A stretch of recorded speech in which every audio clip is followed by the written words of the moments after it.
ആലപ്പുഴ ചെങ്ങന്നൂരിൽ 3 ദിവസമായി വൈദ്യുതി മുടങ്ങിയതിൽ നാട്ടുകാർ പ്രതിഷേധിച്ചു. ശക്തമായ മഴയെ തുടർന്നാണ് നഗരസഭയിലും ചെങ്ങന്നൂർ സെക്ഷന്റെ പരിധിയിലും വൈദ്യുതി മുടങ്ങിയത്.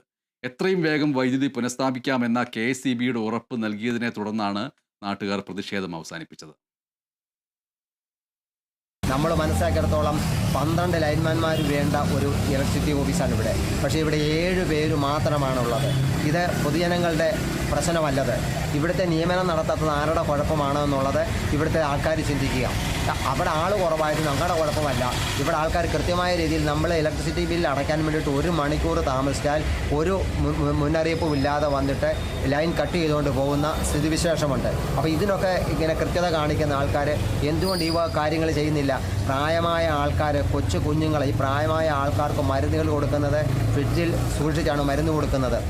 പല വീടുകളിലും ഫ്രിഡ്ജ് ഓൺ ചെയ്യാൻ വേണ്ടി സാധിക്കുന്നില്ല. കൊച്ചു കുഞ്ഞുങ്ങൾക്കുള്ള സംവിധാനം, കിടപ്പ് രോഗികളൊക്കെ ഉള്ള ആൾക്കാരാണ്. ഇവിടെ നിരന്തരമായിട്ട് ആൾക്കാർ വന്ന് ഇവിടെ പരാതിപ്പെട്ടുകൊണ്ടിരിക്കുക.